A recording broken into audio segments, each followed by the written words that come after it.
Good morning. My name is Mark Barnico, and I'm the Executive Director of the University of Chicago Francis and Rose Yuan campus in Hong Kong.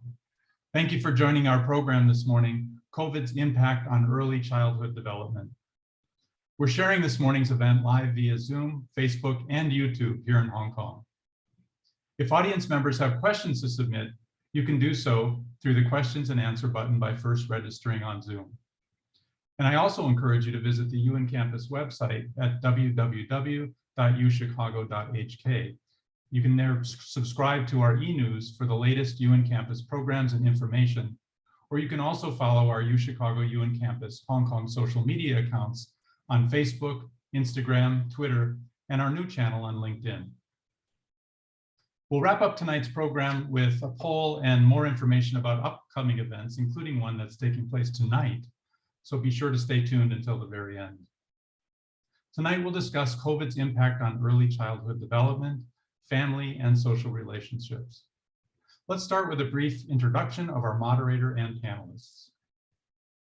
Professor Ariel Khalil, Daniel Levin Professor of the University of Chicago Harris School of Public Policy, will moderate tonight's webinar. Professor Khalil is a developmental psychologist who studies economic conditions, parenting, and child development. She directs the Center for Human Potential in Public Policy and co-directs the Behavioral Insights and Parenting Lab. Professor Khalil's current research examines the historical evolution of income-based gaps in parenting behavior and children's cognitive and non-cognitive skills.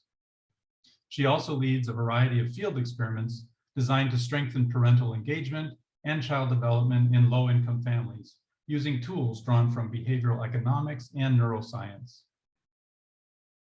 Professor Andrew Bacher-Hicks is an assistant professor of education at Boston University's Wheelock College of Education and Human Development. His research addresses inequality in K-12 public education with a focus on teacher labor markets and the link between crime and education. Professor Wei-Jun Yeung is a provost chair professor at the National University of Singapore Sociology Department. She's a founding director of the Center for Family and Population Research in the Faculty of Arts and Sciences at NUS.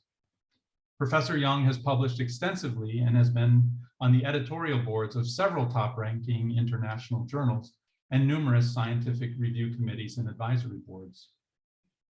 And finally, Dr. Jianbin is an assistant professor at the Department of Early Childhood Education, the Education University of Hong Kong. Dr. Li has published widely in the areas of adjustment and well-being, from childhood to emerging adulthood from the bioecological perspective. His research also emphasizes the development of personal positive virtues and their roles in understanding and facilitating adjustment and well-being. Welcome to all of you, and Dr. Li, let's have you start us off this morning by sharing how COVID-19 has affected young people's well-being, both in Hong Kong and in mainland China. Thank you, Mark. So first of all, just let me share my PowerPoint first. Thank you for organizing this very meaningful seminar, which is related to the impact of COVID-19 on childhood development. I think this is a really important and timely topic, given that the pandemic is still ongoing and the daily confirmed cases around the world are still drastically increasing. So in this short presentation, I'd like to share some of our research findings, which are about Hong Kong children's online learning, skill readiness, and skill transition in times of COVID in Hong Kong. I will also share a services project, which our team is currently implementing to facilitate Hong Kong children's school adaptation during the transition from kindergarten to elementary school. So since the outbreak of COVID-19 at the beginning of 2020, Hong Kong has experienced 5 waves of local outbreak. The 2 figures on the top here shows that the total number of confirmed cases and deaths for the first 4 waves, which illustrates that the first 4 waves were actually well controlled. The figure at the bottom shows the number of confirmed cases and deaths for the current 5th wave we are now experiencing. The current outbreak is unprecedentedly serious, causing 1 in 6 people in Hong Kong infected. The Hong Kong Educational Bureau has arranged the school days according to the COVID situation, actually. For instance, at the beginning of the first wave of outbreak, schools were suddenly closed and all face-to-face teaching was moved to online learning. The figure on the right-hand side here shows that throughout 2020, students from K3 to primary 1 only took face-to-face teaching for 70 days. Our team has collected data at different waves of outbreak to address different research questions the community and the government are concerning about. In the following, I'm going to present our findings to 5 questions. So the first question is about what are the online learning difficulties children were experiencing at the beginning of the pandemic. Actually, in the history in Hong Kong, there has been no such large-scale change in the delivery mode of class.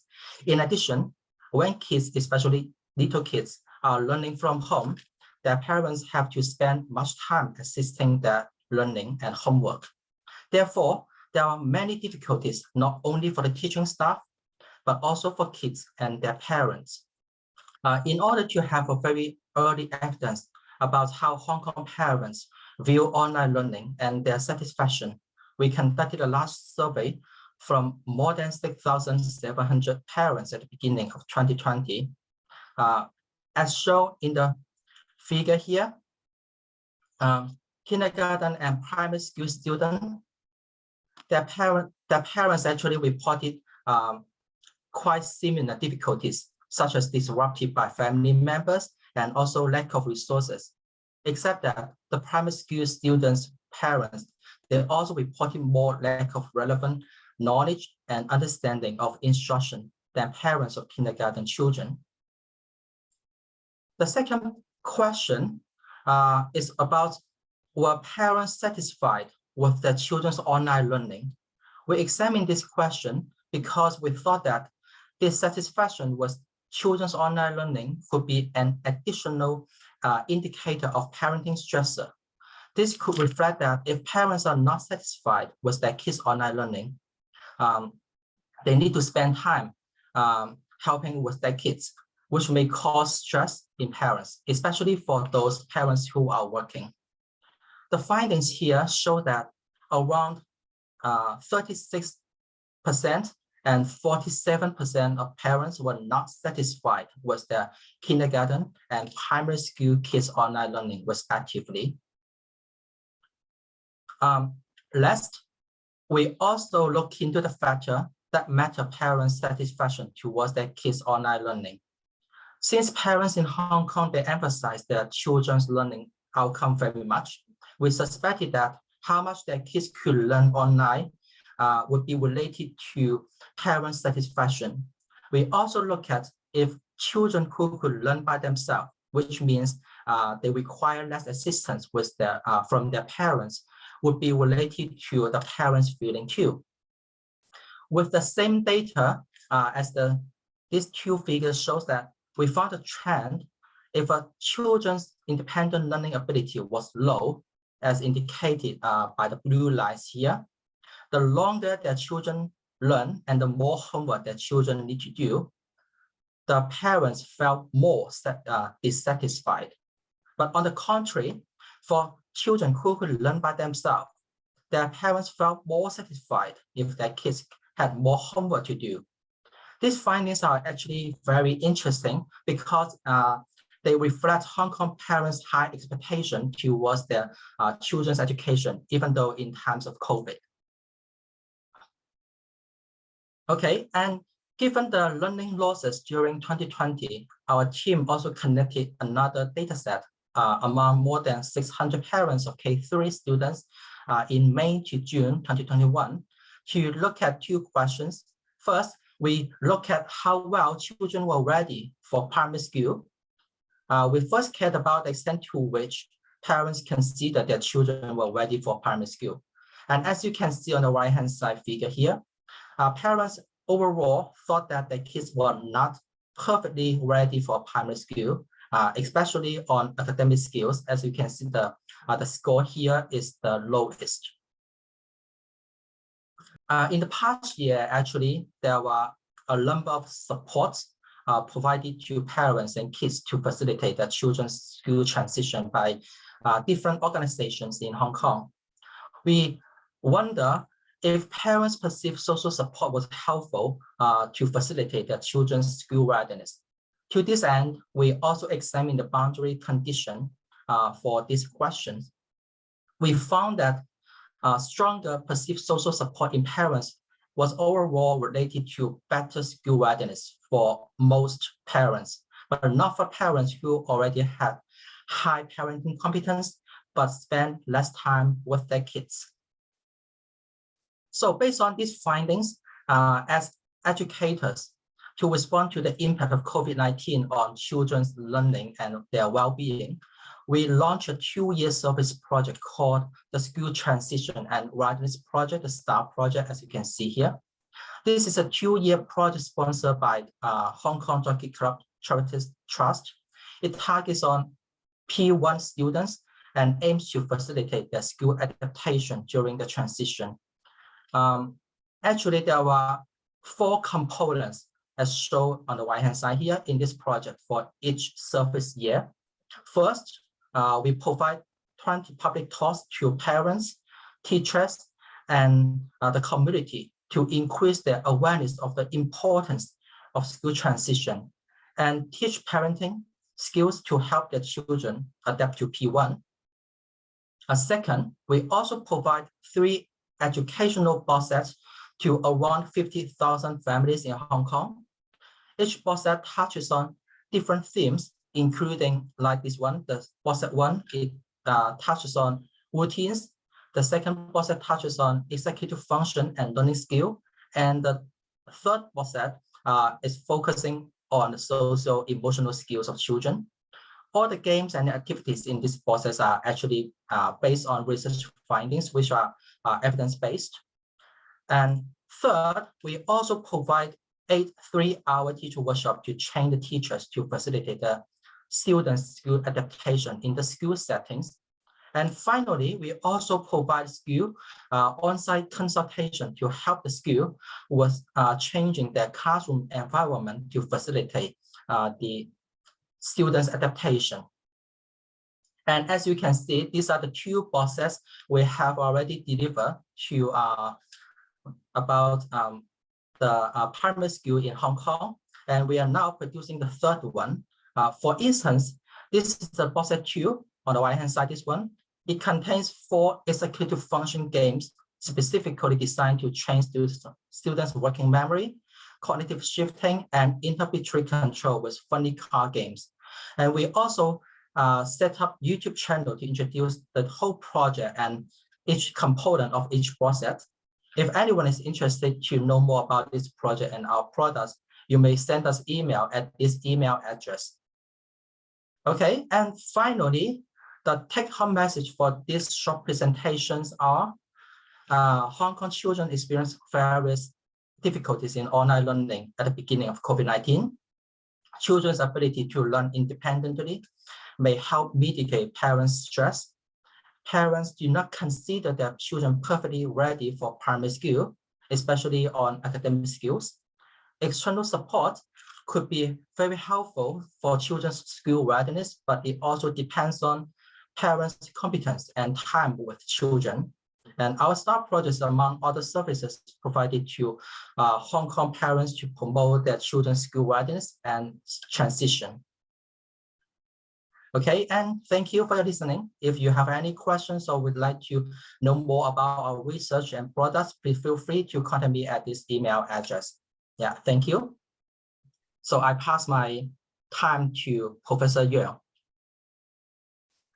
Thank you, Dr. Lee, and good morning, everyone, or good evening, depending on where you are. I'm in Singapore, and let me share my screen first. So following Dr. Lee, I'm going to be talking about how COVID-19 has affected the learning, we're also talking about learning in young children in Singapore.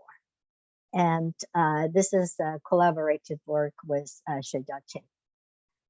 We all know that COVID-19 exerted multiple stressors on families. In addition to health risk, which of course is important, there's the closure of daycare centers, schools, and adults working from home, and all the social distancing that happens in all countries in different period of time, including Singapore. In addition, the impact of economic slowdown has created a lot of income and job losses for families. And there's about the consequences, there's a lot that we don't know about, but we know that families experiences health problems, death, illness at home in the family, emotional distress, and mounting tensions in the family, and potentially affecting children's learning and social emotional well-being. What we do know from the history of the impact for large health or economic or natural disaster crisis like this is that it exerted uneven impact on households and even individuals within the same household, and exacerbated existing inequalities. The more vulnerable groups include low-income families, women, children, older adults, youth, racial minority groups, and migrants, for different reasons that we don't have time to talk about today. But today, I'm going to talk about young children, the impact on young children, and look at how COVID-19 pandemic has affected children from different socioeconomic backgrounds, and through their home learning environment, how children use time and parenting behaviors too. We'll focus on young children and use data from Singapore that were collected both before and after, well, during the COVID-19 pandemics.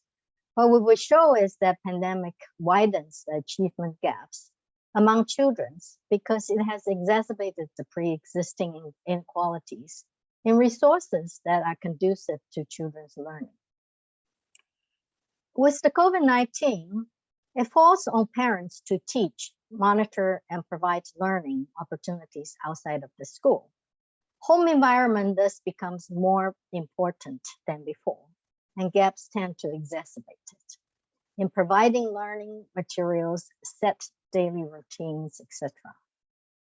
And parental supervision and guidance also becomes more significant, as well as how children uses their time, which at young age very much is structured by the parents.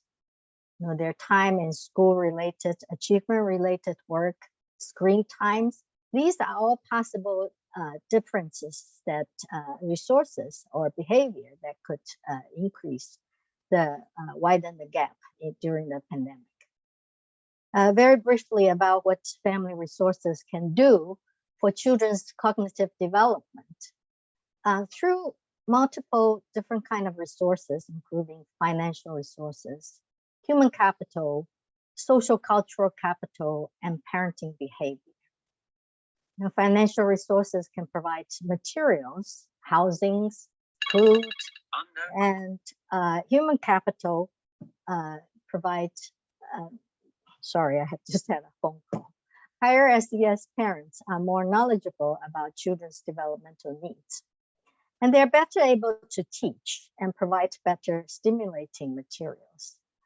The social cultural capital of parents make them more involved with children and have shared activities like reading books, library visit, or finding extracurricular activities.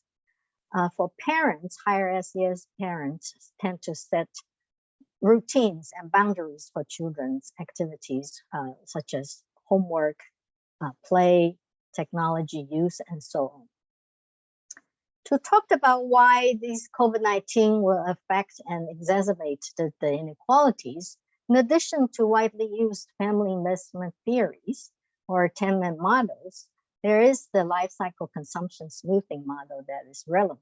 That says high SES families tend to save more and have more assets from before that can buffer the setbacks from external shocks, such as the pandemics.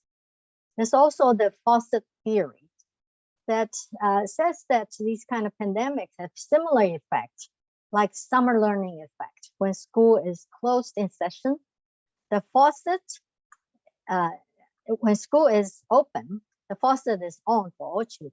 But when school is not in session, children from disadvantaged backgrounds stop gaining cognitive development, or at least slow down in gaining these development.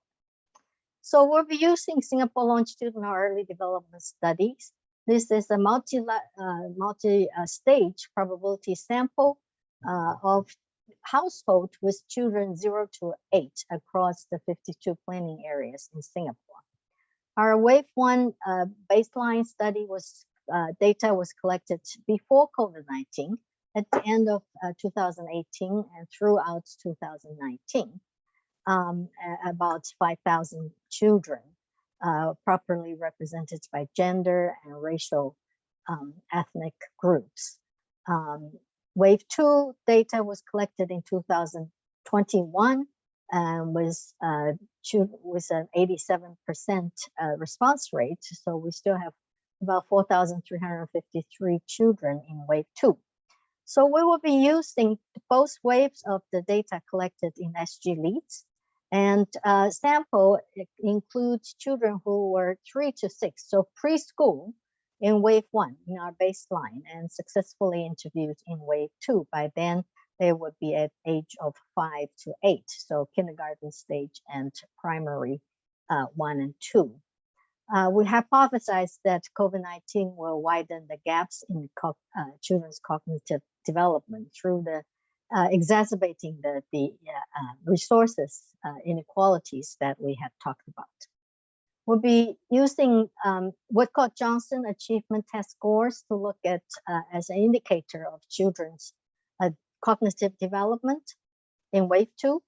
And independent variables, main ones, family SAS, including parents' education, income, and housing types. This is a more unique Singapore indicator that I would explain later. And the mediating variables include the economic hardship, food insecurity, children's access to learning materials and more opportunities, parental boundary settings, children's time use collected by time diaries in achievement activity and screen time. And in this analysis, we'll just be using stepwise OLS analysis. So first, let me show you the results for distribution for financial resources for families in different housing type in Singapore. So one unique aspect of Singapore is that 85% of the people live in highly subsidized public housing. And about 90%, more than 90% of the people in families, in fact, own these properties. And so from the most disadvantaged group, those who do not own the property, they are renting some small houses. This is the rental unit group that the most advantaged. And then to families that live in increasingly large areas, housing, and then to families who live in private property, such as condo and landed property.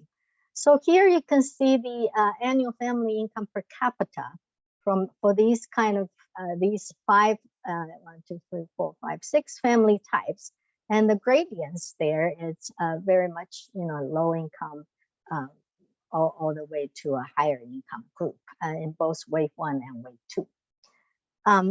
In wave 2, we ask about how people do, how families fare during 2021, and you can see by different housing type, the most disadvantaged group are hardest hit. They lost jobs most often. 20% of the families have someone who lost their jobs, as opposed to about 5%, less than 5% of the highest income group. And then many of them had, more people have changed jobs, so the job instability is clearly seen in the statistics too. We also asked them about income change, and a much bigger group, not quite 30%, but close to 30% of these most advantaged group, actually these two groups are the most disadvantaged, have moderate and severe decrease in their income, as opposed to about 8.4% of them, of the most highly privileged group. 17% of them says that of the rental unit housing says they can't make ends meet, compared to much smaller amounts in other family type. The disadvantaged group also had to cut down more their spending on essential items, use what they have saved for daily purpose expenditures, ask for people to help, financial, either from government or friend communities for help. These are clear gradients you can see. There are also more people worrying about not having enough food because they don't have enough money no more money to buy more. And here again, the grading here is almost 10%, 13% of these two groups, as opposed to almost 0%. And about 60% of these two most disadvantaged groups actually don't have any savings for 1 month, or have at least 1 month saving, 1 month of family income saving to weather the storms. You also see that for children's learning, fewer of them don't have a laptop at home that they can use for learning purposes, and they don't have, more of them don't have a quiet place to study, and fewer of them attended some extra online tutorial, as opposed to more people in the more privileged group.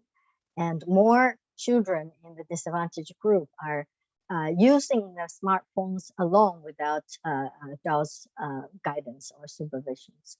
So in terms of our dependent variables, you can see a clear gradients of these test score that are represented in these graphs by different housing types.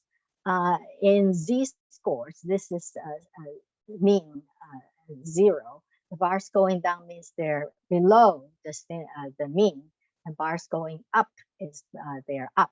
So you can see these in wave 1 before pandemics, the gap is already quite large, 1.5 standard deviation. And after, during the pandemics, you know, the most disadvantaged group grew so much faster than the others, and the gap, you can see, at least maintains. These are bivariate. We did not control for other variables. The same for applied problem scores here.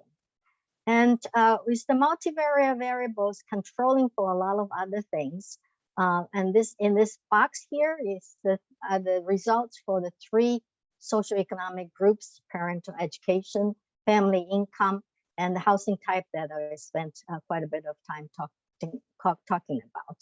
Our baseline model was just socioeconomic characteristics. We then add economic hardship to the model, and then added a lot of the economic cognitive stimulation materials and that at home they have.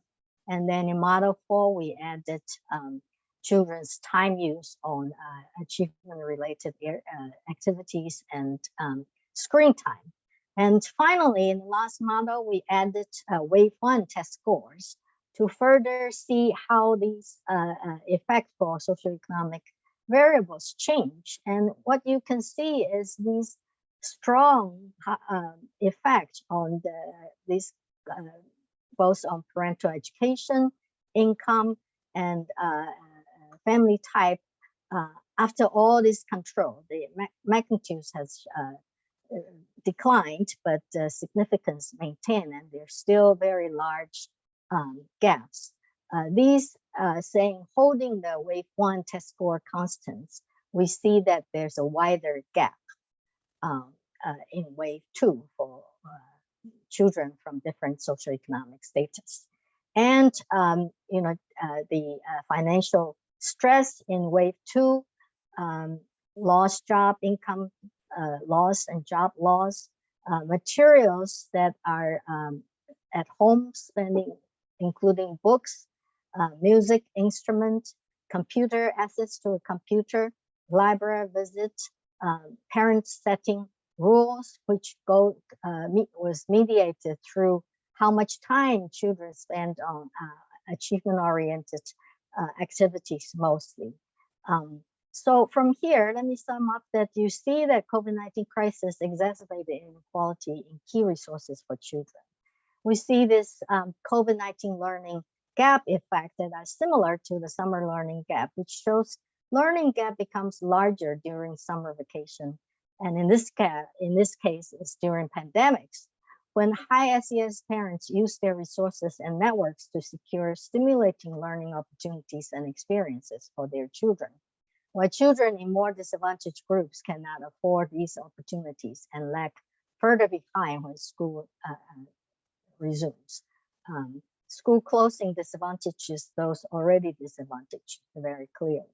These widening gaps in preschool children's test scores will have both short-term and long-term implications for child development. And we can talk about the policy implications later due to the time constraint. So thank you very much for your attention. And I will now hand the floor to Professor Bacher-Hicks, please. Wonderful, thank you. Well, thank you for having me as part of this wonderful panel. I'm excited to be joining from the United States, where it is fast approaching my bedtime. And I'm going to be wrapping up the research talks by briefly presenting results from two different research projects using data from the United States. The first of which examines the pandemic's effect on demand for public schools, home schools, and private schools. And we know from existing research of aggregate data that public school enrollment in the United States decreased in the school year that directly followed the onset of the COVID pandemic. So this chart shows that public school enrollment declined in every state in the United States in the 2020-2021 school year. And these enrollment declines ranged from approximately 1% to 5% in each state. Turning to my project, we use data from the state of Michigan that provides a lot more detailed information at the student level that is essentially a longitudinal census of all students in the state, and we're able to track all students over time. In this chart, we present overall enrollment that we separated out by grade levels. Overall, across all grade levels, Michigan public school enrollment declined by about 3% in the fall of 2020, so that first school year that began after the pandemic started. However, this overall enrollment decline masks a lot of variation across grades. And so you can see in the red or maroon line, that represents enrollment in kindergarten, and kindergarten enrollment dropped by about 10% following COVID. So much larger drops in kindergarten than we see in the other grades. Although there are some drops represented by the green and the orange lines, which highlight other grades in elementary school and grades in middle school.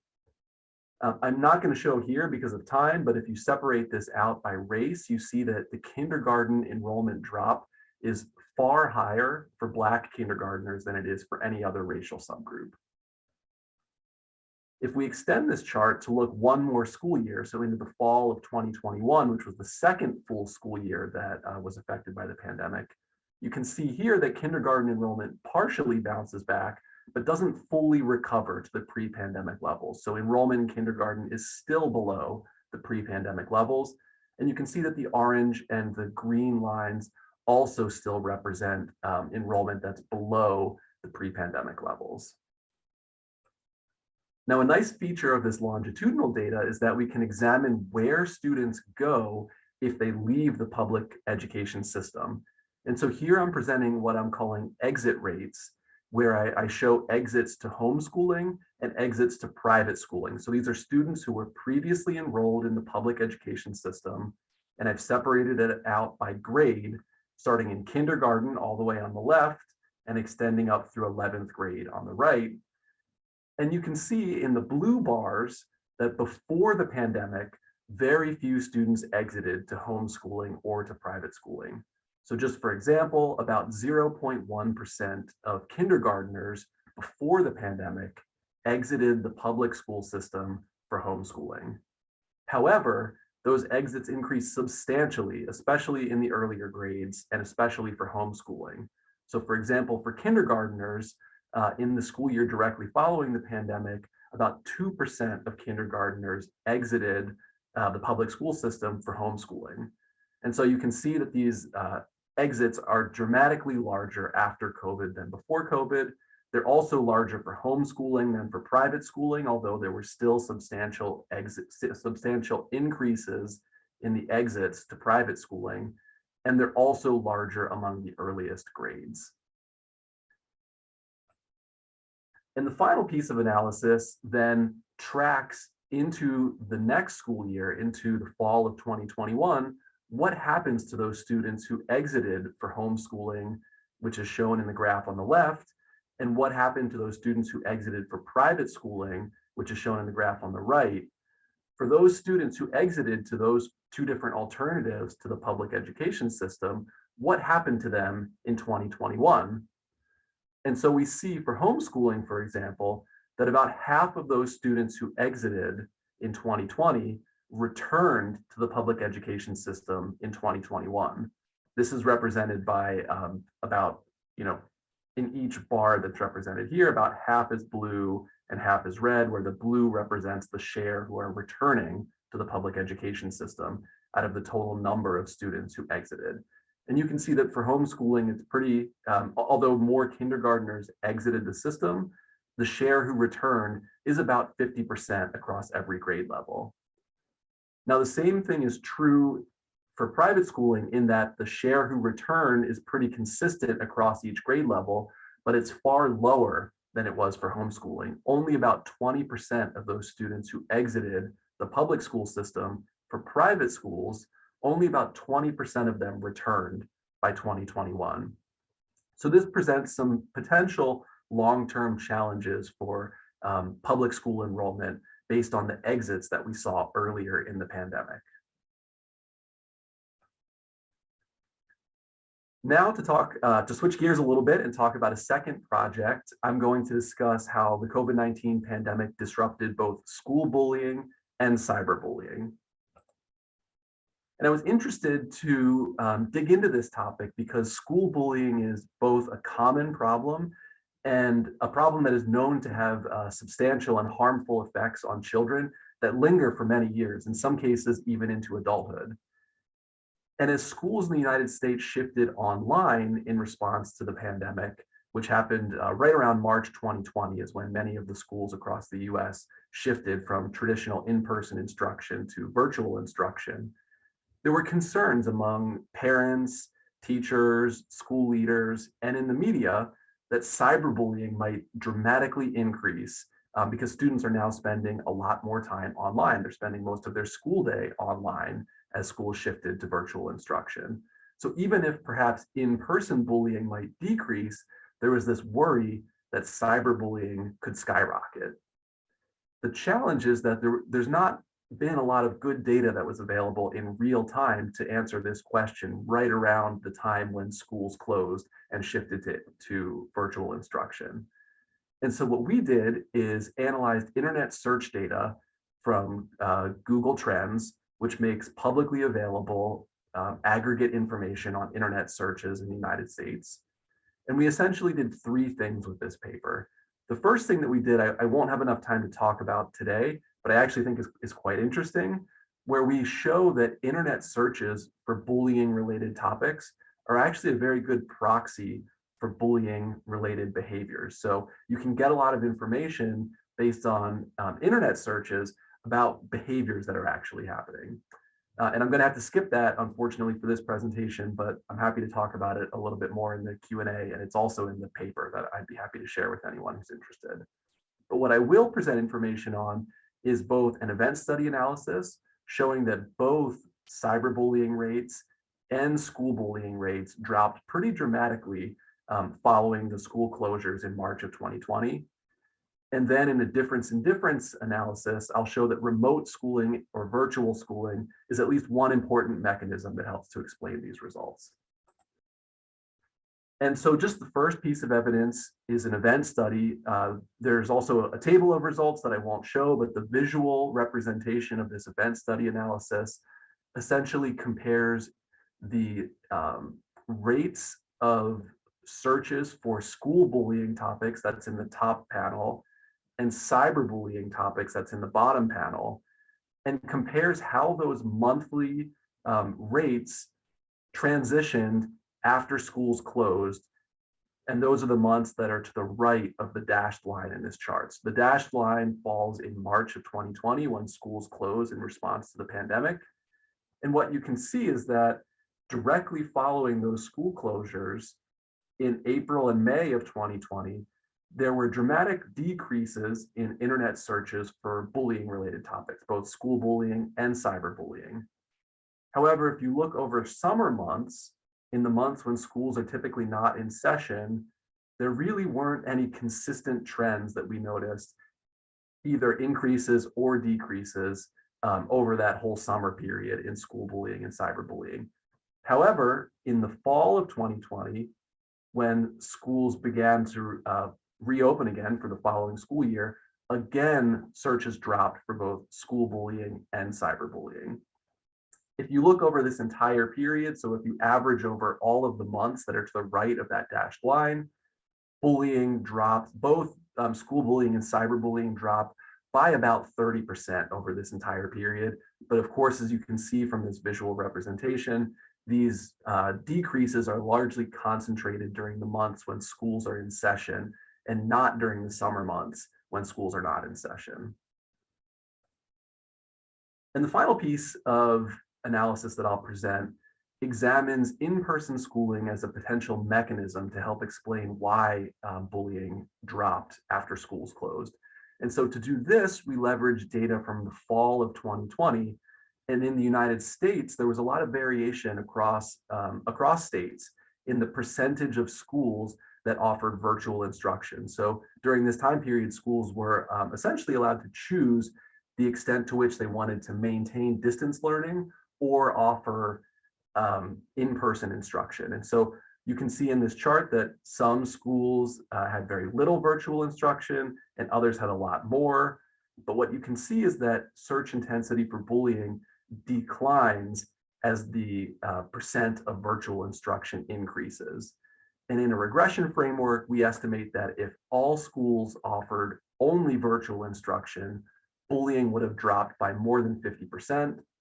However, if no schools during this time period offered any virtual instruction, bullying would have dropped, still would have dropped, but it would have dropped by a smaller amount, only about 20%.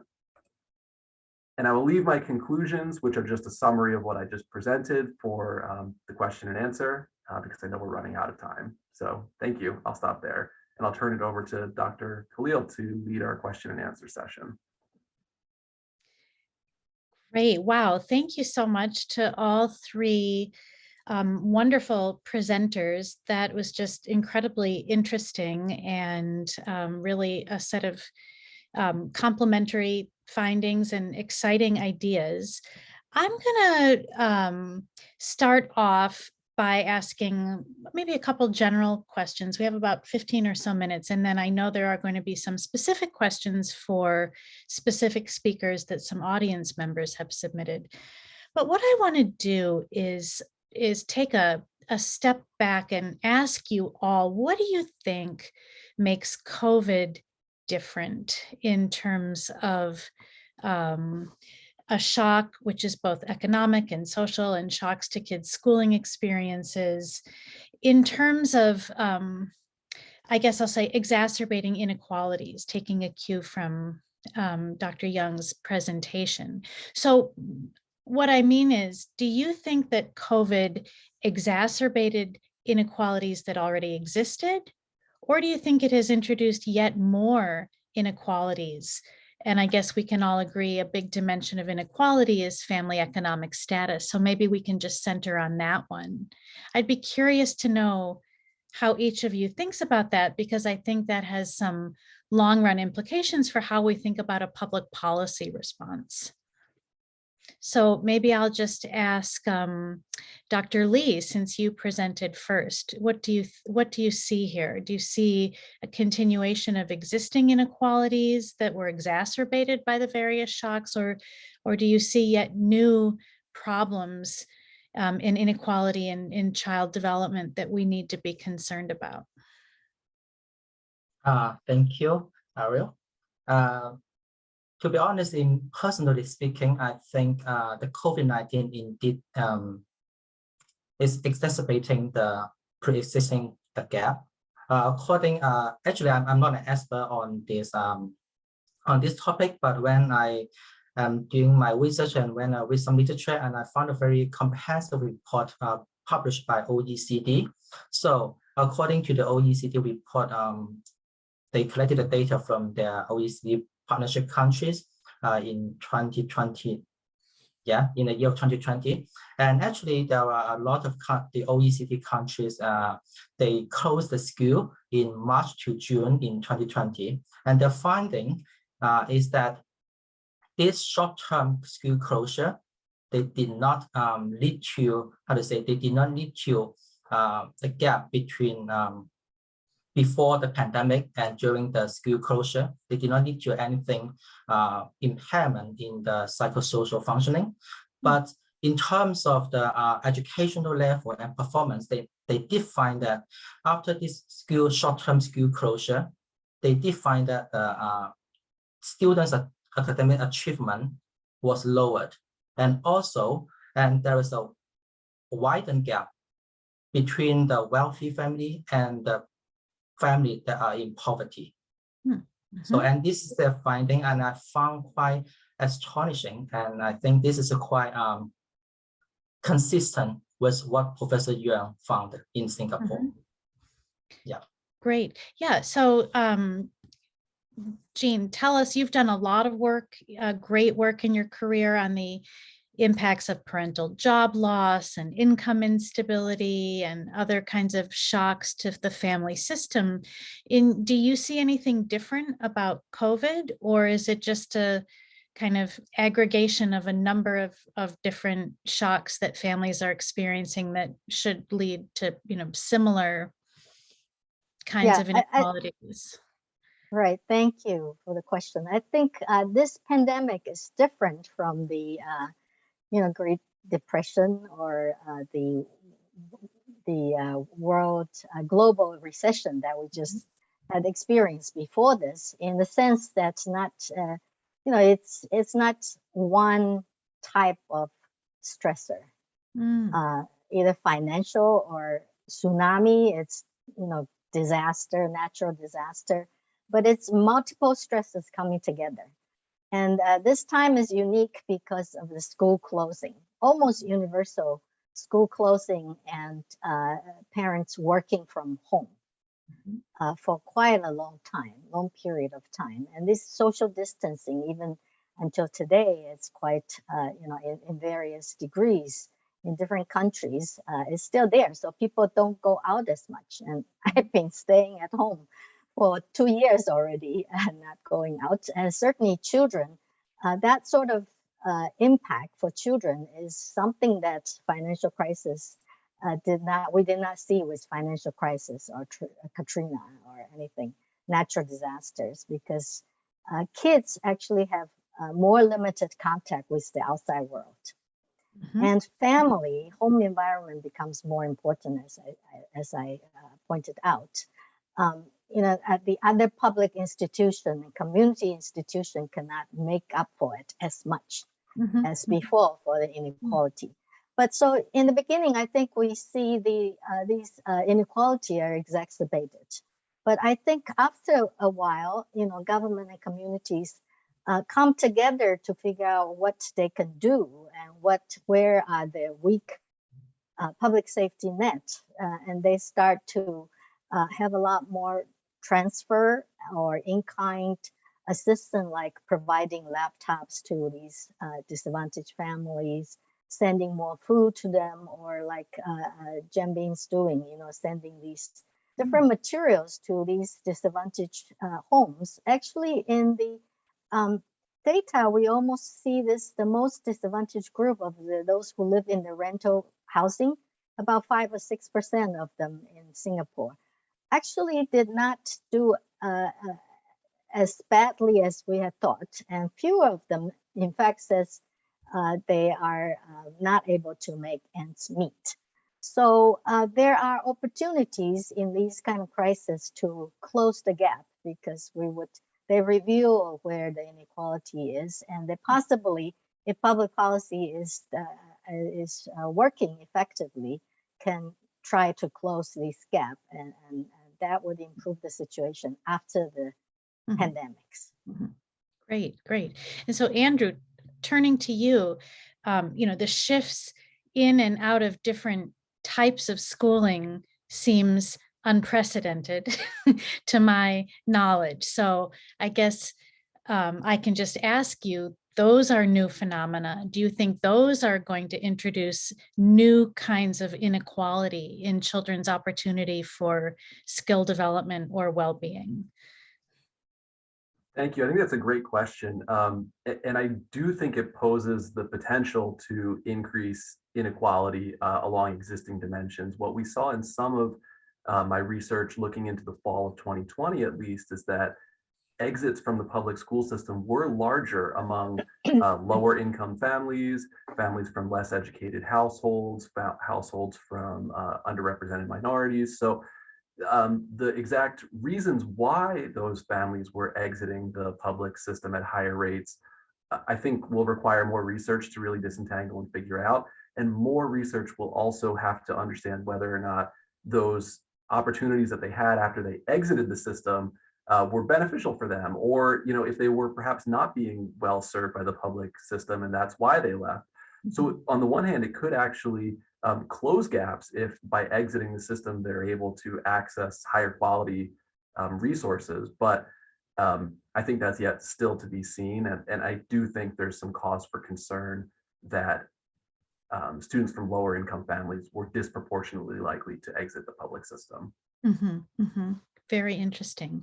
So I'm going to turn to the chat where there are a few questions. I'm going to take some inspiration from one of the questions, which is about redirecting resources to younger children. So people may be familiar with the general idea from developmental psychology about the importance of the early childhood period, and that's the title of our seminar here tonight. So do we think that, let's just say, with a fixed amount of resources, we should be considering redirecting some of what we have to focus on kids in K-2, or do we need more support in pre-K period? There's obviously, there's a big discussion about high intensity tutoring with, is that a good idea? And should we offer that to younger kids? What are your ideas about the early childhood period in general and how we should be thinking about responding specifically to these COVID related challenges for that group? And I'll take anybody who wants to weigh in on that from our panelists. Well, okay, can I start? Yes, please do. Yes, I think definitely I am of the view that investment in early childhood development is very important, and we've got economic cost and benefit analysis to show that $1 put in earlier is more than it will create more benefit than $1 put in at high school stage or later stage, for example. I think the investment should be put in more before school. So not even kindergarten. Kindergarten here start at 5 already. And here we're talking about preschool kids at age 3, 4, and 5 who already have, as I show you, the more than 1 standard deviation, 1.5 standard deviation gaps at this age. And research shown that these gaps tend to widen as they get older, because there's a cumulative effect of these learning. So I think the emphasis should be at preschool, at home, investment at home, and the most basic care of food, making sure that there are enough food for children that helps with brain development. Also, food insecurity means that kids are eating more high fat and high sugar food. That is not good for their behavior or cognitive development at all. So these basic things should be there, and the basic learning materials like what the toys and books and laptop,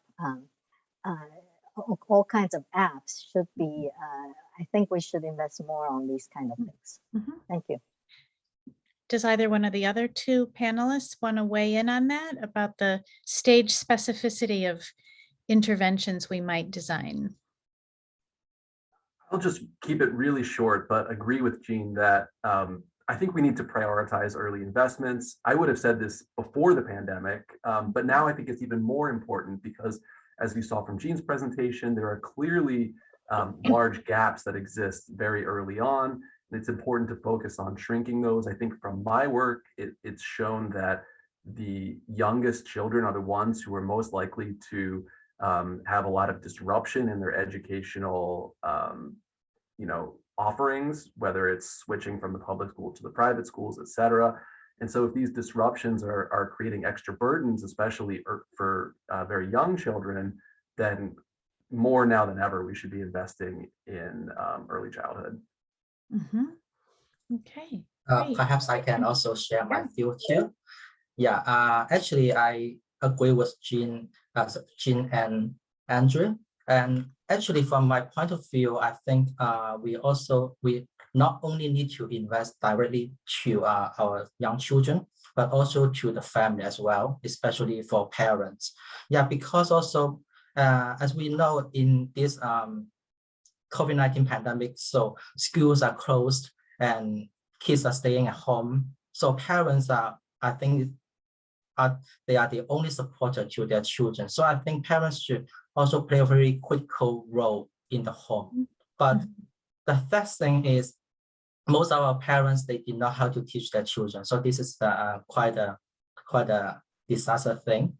Especially, what I mean is that parents, they still need to learn some skills or to update their parenting skills, such as listening to the children, interacting with their children, and they, especially during this COVID-19 time, that their children, they do not have enough social interaction with their peers. So I think the adults at home, they need to do this, to take on this role by developing their young children's social emotional skills by interacting with them.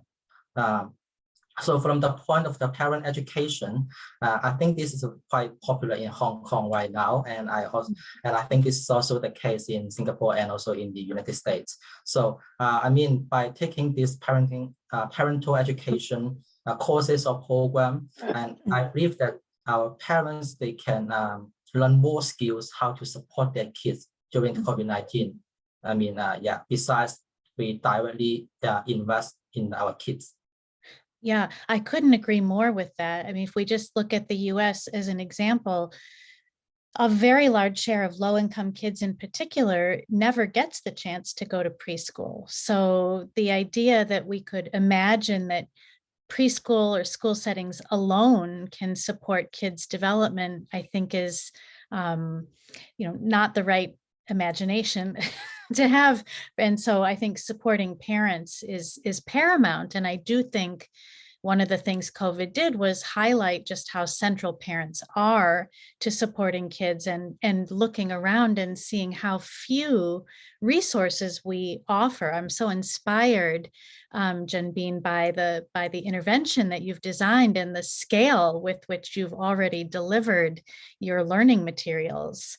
Let me see. We have been talking about parents, and as I said, I'm super inspired by the various innovations in supporting parents. But drawing on a question from the audience, I will take it back to schools for the moment. And I think everyone can imagine that schools might need to do something different going forward simply to respond to the return of children to school after this long period at home where they've had these, sort of summer setback experiences, as Jean described. So what, at whatever level you care to answer, how should the education system respond? Like, do teachers need to do something different? Should we toss out the existing curricular goals and introduce new ones? Should we focus more on kids' social and emotional skills, which, as you said, might have been less well developed because they haven't seen any peers?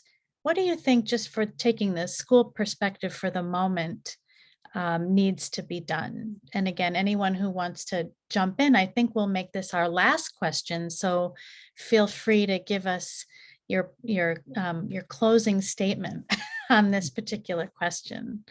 Andrew, why don't I just start with you? Sure, I'm happy to start, and I think I'm going to actually take this in a slightly different direction than you intended. So maybe the other panelists can rein it back in and really answer the question that you posed. But I think one of the things that schools can do, and one of the findings that I think was most surprising from the bullying study that I briefly presented, was that even in the fall of 2020, when schools reopened for in-person instruction, when some schools reopened for in-person instruction in the United States, we found that bullying still dropped in those schools by about 20%, even though they were operating in person like they had been before the pandemic. But I think this highlights that schooling after, even if it's in person, schooling after the pandemic is not the same as it was before the pandemic. And there might be some lessons that can be learned from some of the differences that maybe occurred right after schools reopened versus traditional schooling before the pandemic. For instance, there was a lot more monitoring of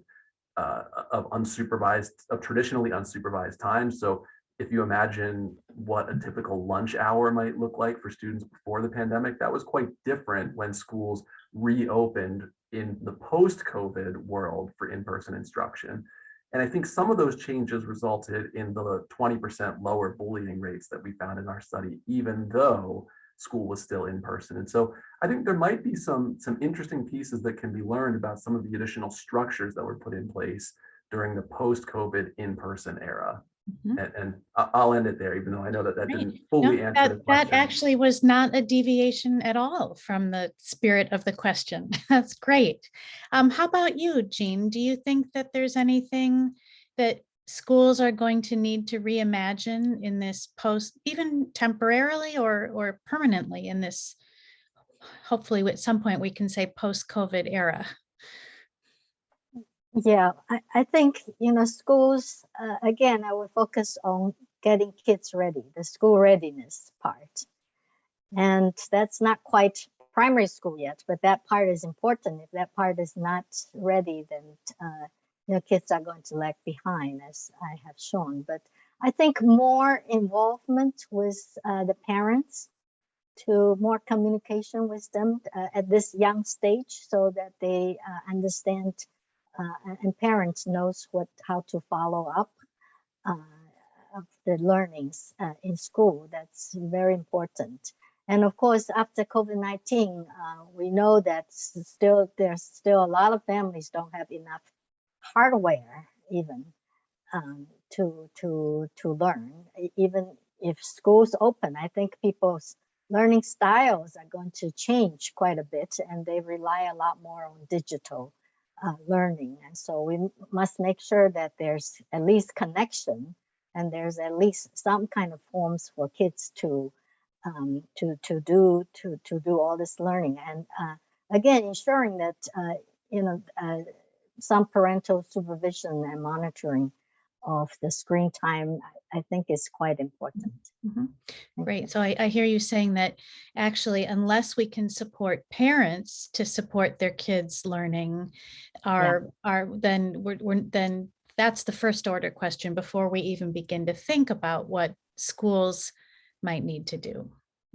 Great. Okay. And Jianbin, do you have any reflections on this question? Yes, thank you. I was going to talk something about related to parents and skill readiness, but Jean has already well covered that. So yeah, so I just share my point of view on this question from another perspective, which is related to the skill. So as you can, as I reflect that in Hong Kong, we now have already experienced 5 waves of outbreak, and during each outbreak, we have a temporary, no matter short or long-term school closure. So, and this, I think this is a big challenge for our school. I mean, so I think on the school side, for the school leaders to make contingency plan for future school, for possible future school closures, such as flexible teaching plans. So this is, I think, is very important.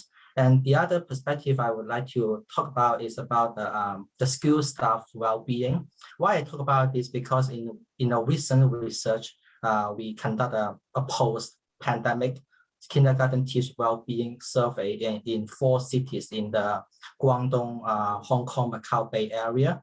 So what we found is that the Hong Kong kindergarten teachers, their well-being from different perspectives, like subjective well-being, life satisfaction, their psychological well-being, so how much they find meaning in work, their physical well-being, and also their occupational well-being, how burnout and engagement they have. So among all these well-being indicators, the Hong Kong teachers, their scores went the lowest among the 4 cities. So I think this gives me some reflection, is that when in this particular time, kindergarten teachers, their own self well-being is also suffering. So which may be related to their quality of teaching and the interaction with children. So I think this is also from the skill side, what the school leader can consider to enhance their staff well-being as well. Yeah, that's a great point to end on, to remember that teachers are experiencing their own COVID pandemic, just as all other families are. So thank you for that.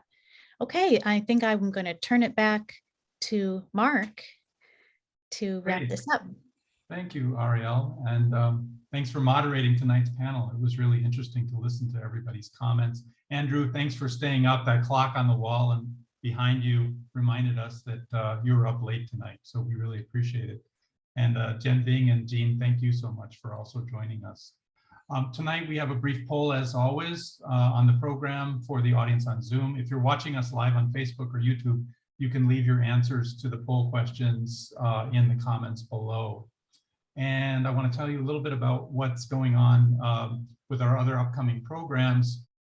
Next Wednesday, April 27th at 8:30 p.m., Professor Ken Pomerantz will be back again to join us. He'll moderate a panel with Dr. Julie Michelle Klinger from the University of Delaware. They'll discuss the environmental, economic, and political governance impact of critical rare earth materials. And it'll have somewhat of a climate change angle to that discussion under our 1.5 degrees program. So please join us next week on the 27th for that program. Make sure you follow our Facebook, Twitter, Instagram, YouTube, and LinkedIn for the latest program information that's on our upcoming programs. And for all of you here in Asia, have a wonderful day or an evening wherever you may be. Thank you so much.